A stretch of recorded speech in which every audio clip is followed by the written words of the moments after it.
Bienvenidos a la segunda sección de la serie Respuestas a preguntas bíblicas. Hoy en el tema general, la segunda venida de Cristo, su efecto en la raza humana. Estamos hablando de los 4 grupos entre los que estará dividida la humanidad cuando Cristo venga. Y quedamos en la pregunta, ¿qué va a pasar con los muertos en Cristo en ese momento? ¿Cómo será el asunto de la resurrección de los muertos en Cristo? ¿Cómo será el asunto con su cuerpo? ¿Cómo resucitan? Igual que como murieron o con un cuerpo distinto. Los muertos en Cristo, ¿ok? No estamos tocando todavía los muertos sin Cristo, que es el grupo que sigue a analizar. Bien, pero hay una pregunta aquí. eh, a ver si la escuchamos. Dios le bendiga, hermano Víctor. La Igual. pregunta mía es que si los muertos en Cristo, Ajá, el cuerpo y el espíritu son un ser viviente, como lo correcto. dice en Génesis. Sí. Entonces, al quedar el cuerpo en la tierra, ¿dónde se va el espíritu? ¿Dónde se va el aliento? Ok, muy buena pregunta. ¿Qué pasa con el aliento de vida cuando la persona muere? Sabemos que el cuerpo se hace polvo. ¿Qué pasa con el soplo de vida? En el libro de Eclesiastés,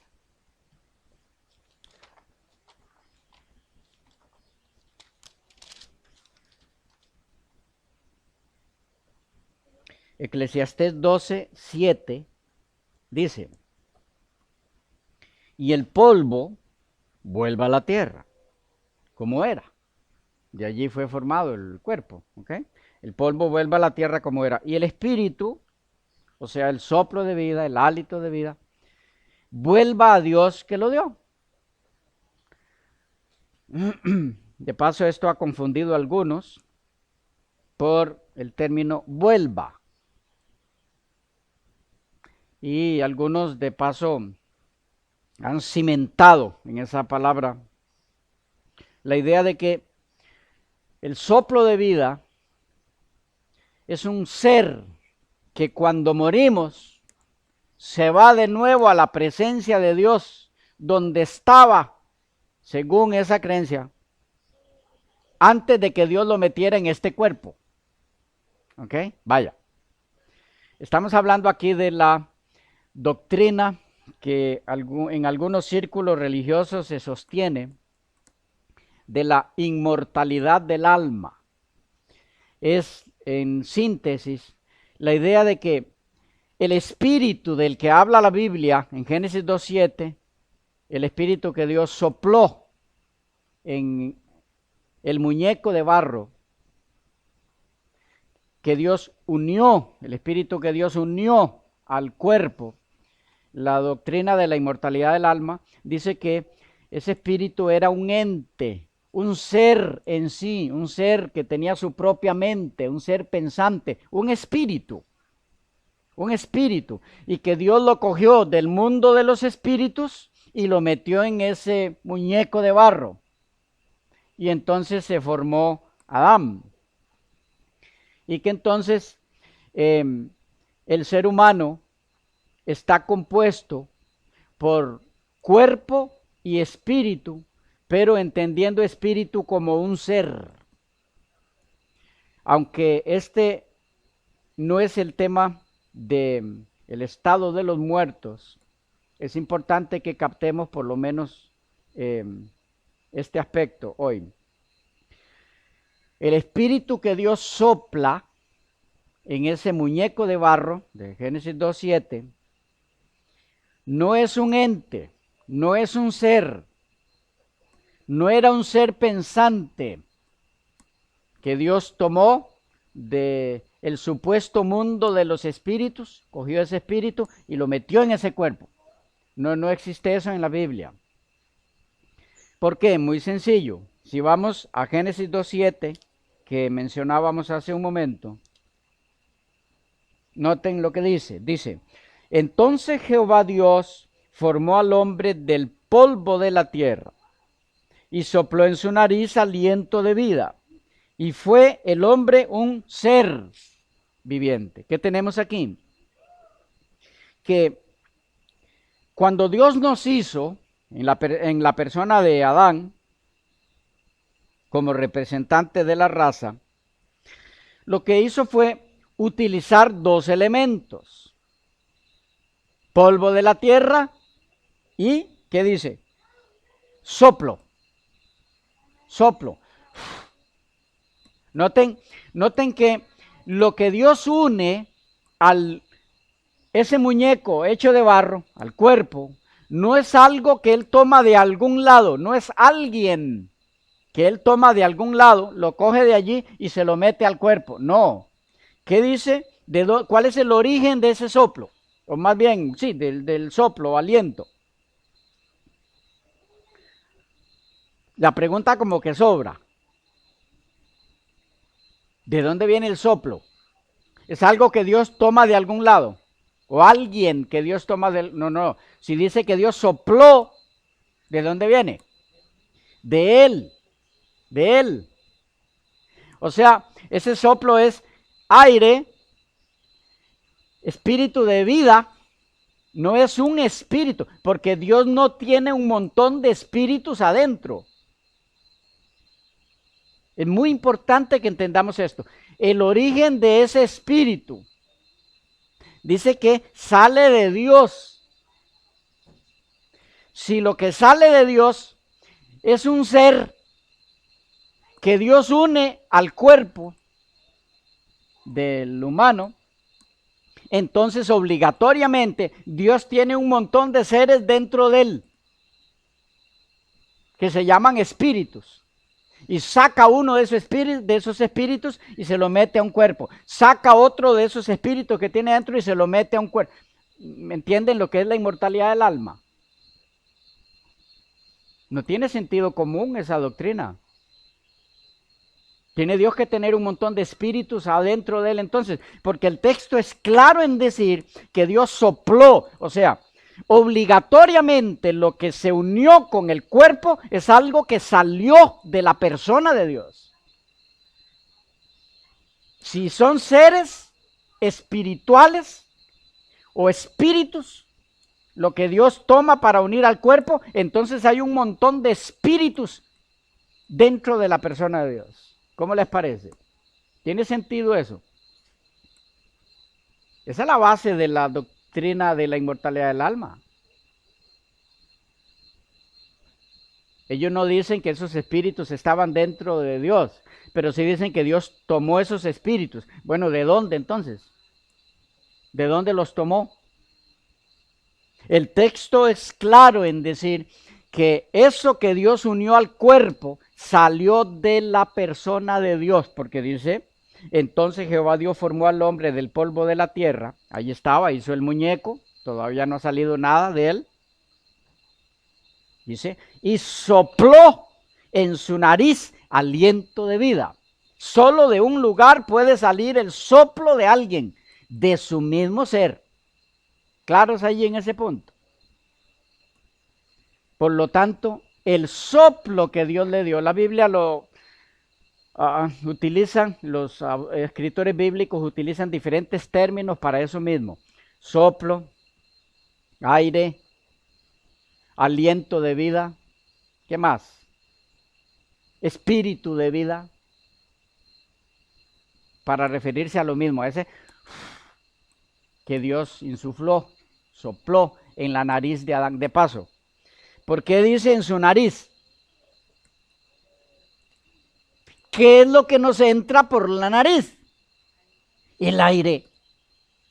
No nos entra un ser por la nariz, ¿o sí? Nos entra el aire que respiramos, el que nos da vida. Lo que no respira, el que está como muerto. Porque el aire es vida. El aire que Dios nos da para producir vida. El soplo divino. Entonces, es importante, muy importante que captemos esto para poder entender Eclesiastés 12:7. y el soplo vuelve a Dios. ¿Ok? Sin entender esto no vamos a entender lo otro. Nunca, nunca.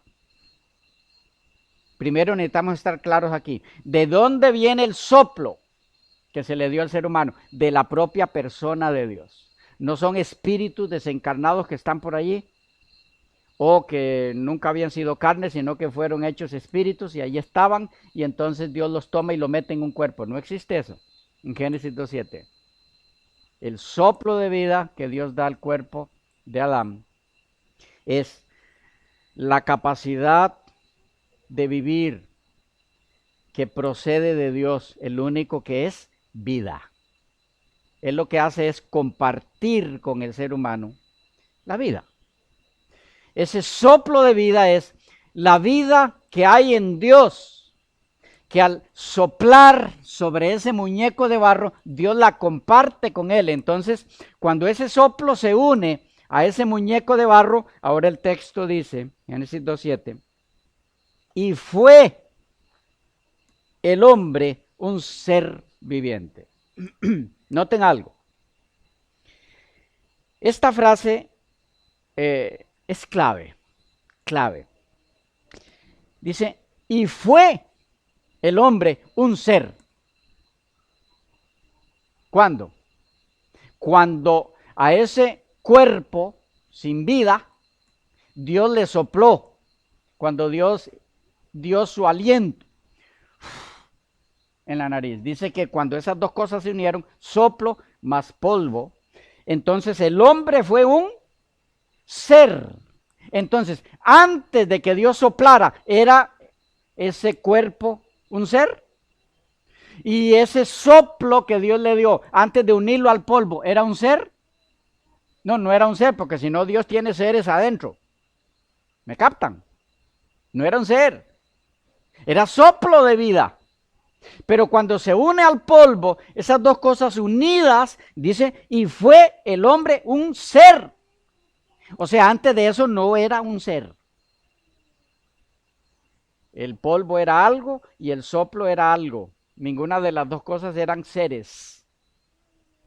Cuando las dos cosas se unen, ahora sí, unidas, forman un ser. Esta frase, ser viviente, es traducción de la palabra hebrea nefesh o nefesh, que significa persona. Persona. Lo que está diciendo el texto es, y fue el hombre una persona. O sea, antes de que esas dos cosas se unieran, no había persona. Había cosas. Por un lado el polvo, por otro lado el soplo. Ambas eran cosas. Cuando esas dos cosas se unieron, ahora hay un ser, ahora hay una persona, ahora hay un alma. La palabra esta, ser viviente, es la misma palabra alma, nefesh o nefesh. De tal forma que el ser humano no tiene un alma, porque sería decir que el ser humano tiene adentro una persona. A ver si lo entendemos claro con un ejemplo. Ezequiel 20. Ezequiel 18, más bien. Ezequiel 18, el versículo 4. Ezequiel 18, 4. Ahí hay un ejemplo muy claro para entender lo que es el alma. 18, 4. Dice, he aquí que todas las almas son mías, como el alma del Padre, así el alma del Hijo. El alma que pecare, esa morirá. El alma que pecare, esa morirá. Pregunto, cuando en nuestra experiencia como ser humanos se da el pecado, ¿quién lo realiza? ¿Captan la pregunta? Cuando pecamos, ¿quién fue que pecó? Yo, usted. ¿O pecó algo, un ser que está dentro de usted? Usted no es culpable, es un ser que está en usted, que se llama alma. ¿Es así? Lo que pecó fue su alma, usted no. ¿Es así? En tal caso usted no es culpable de los pecados. Y cuando Dios viene que juzgue a su alma, a usted no. No existe tal cosa. El alma es usted. El alma soy yo. El alma es la unión de polvo de la tierra con soplo divino. Eso es el alma, ser viviente, según Génesis 2:7. Por eso dice aquí el alma que pecare, esa morirá. Es decir, quien peca es el ser humano, no un ente que tiene adentro. Entonces, cuando morimos, ¿qué pasa? Intentando ahora, después de esta explicación, dar respuesta a la pregunta de la hermana. ¿Qué pasa cuando morimos? El polvo vuelve a la tierra y el soplo vuelve a Dios que lo dio. Entonces, ¿qué vuelve a Dios que lo dio? El alma. El soplo no es el alma, recuerden. El alma es sinónimo de ser viviente, persona. No el soplo es sinónimo de alma. ¿Ok? El alma es la unión del soplo con el polvo. Entonces, cuando el soplo se separa del cuerpo, ¿qué pasa con el alma? ¿A dónde se va? Muy fácil saberlo. ¿Dónde estaba el alma antes de que el soplo se uniera al cuerpo? ¿Ah? ¿Dónde estaba? El alma, ¿qué era el alma? La unión de los dos elementos. Eso es el alma. Voy a ponérselo más fácil. ¿Dónde estaba la unión de los dos elementos antes de que se unieran? Es absurda la pregunta.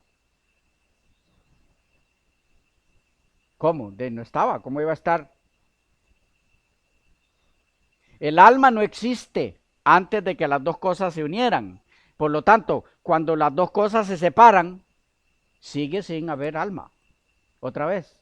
Porque el alma es la unión de las dos cosas. Pero el problema es que muchos confunden el alma con el soplo. No, el soplo es uno de los elementos que unido al cuerpo forman el alma. ¿Vamos captando?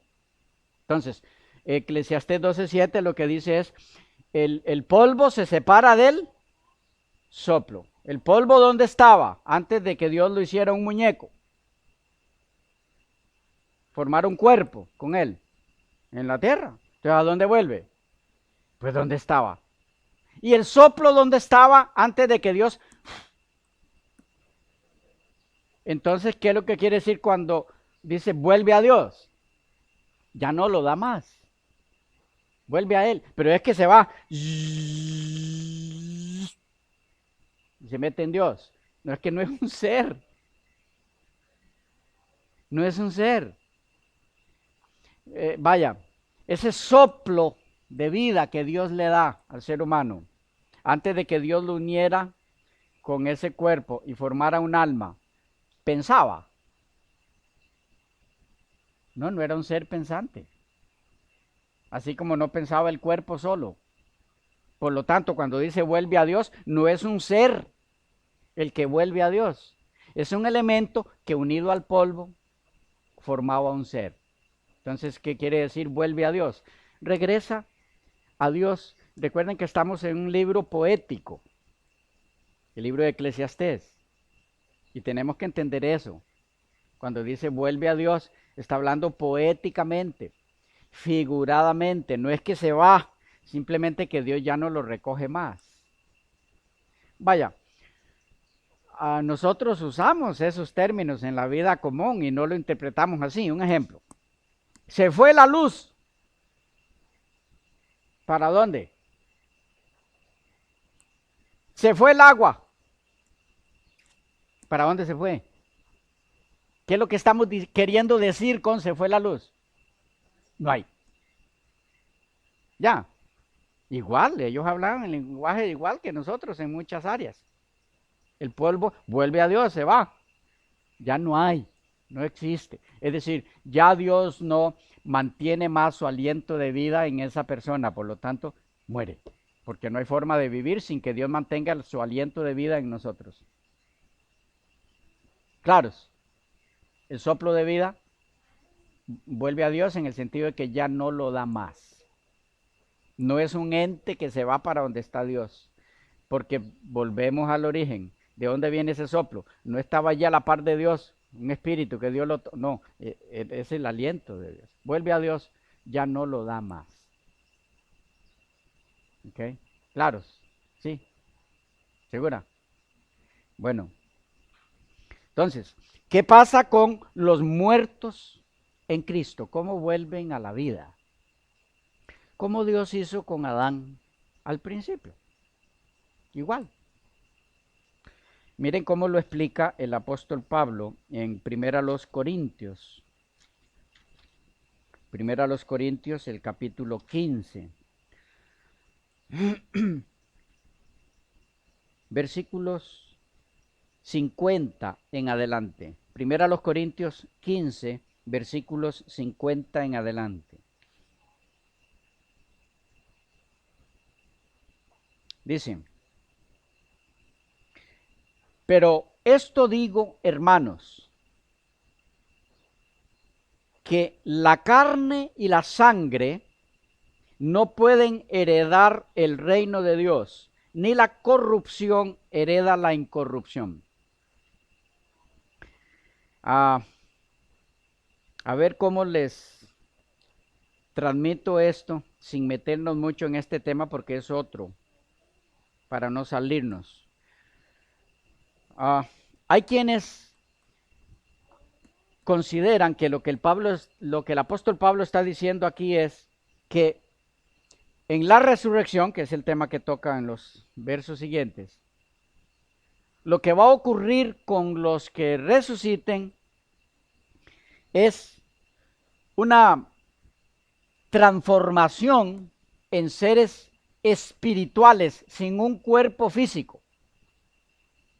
Porque aquí dice, carne y sangre no pueden heredar el reino de Dios.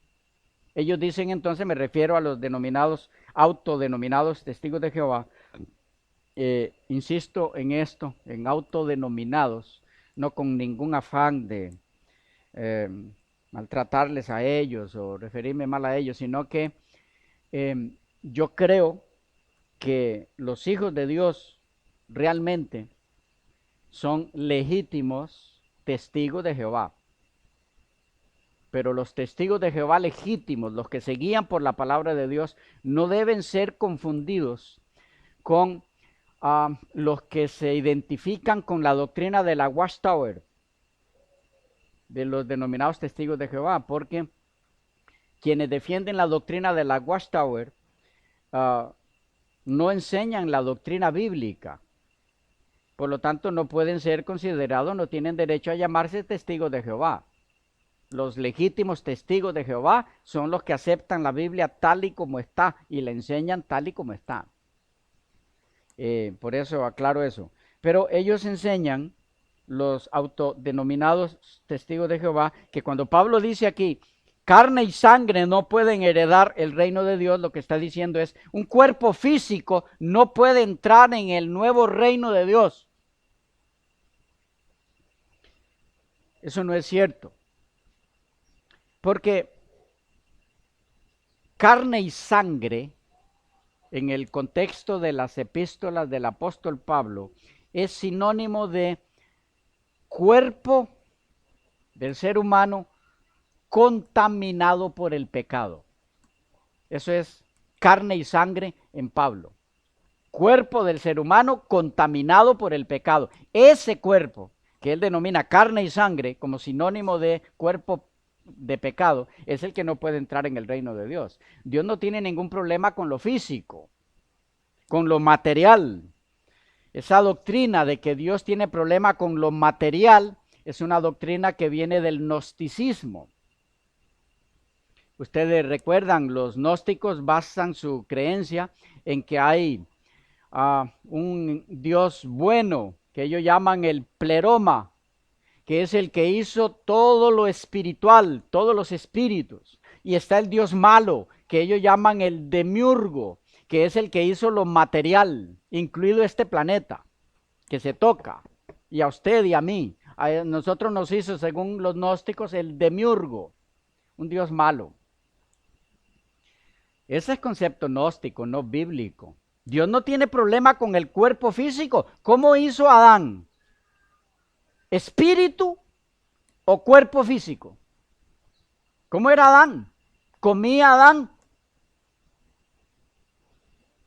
Era un ser humano con cuerpo físico y estaba en la propia presencia de Dios en el Edén. Dios se comunicaba en forma directa con él. Dios no tiene problema con lo físico. Con lo que tiene problema es con lo físico contaminado con pecado.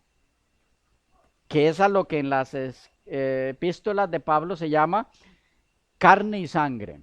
Sinónimo de cuerpo del ser humano ya contaminado con el pecado. Eso es lo que no puede entrar en el reino de Dios. De paso, eh, bueno, ustedes, un ejemplo. ah,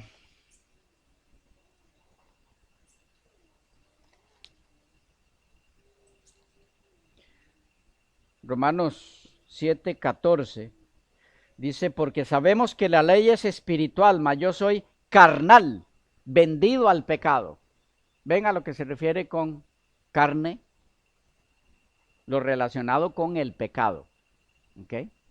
No debemos confundir esta carne de pecado con la que tenía Adán antes del pecado. Ese no tiene ningún problema en estar en la presencia de Dios. Y de paso, el texto que estamos leyendo, bueno, hay muchos textos que nos indican que carne y sangre en la teología de Pablo es sinónimo de cuerpo con pecado, pero no es nuestro tema ahora, lo veremos en su momento. Pero 1 Corintios 15:50, el mismo contexto, el mismo versículo nos dice a qué se refiere carne y sangre. Dice, pero esto digo, 1 Corintios 15:50, hermanos, que la carne y la sangre no pueden heredar el reino de Dios. Ahora va a volver a decir lo mismo con otras palabras. Ni la corrupción hereda la incorrupción. ¿Lo ven? ¿De qué es que está hablando? Carne y sangre se refiere a corrupción. ¿Claros en ese punto? ¿Sí? ¿Se volvió el tiempo? Bueno, nos vemos en la próxima sección.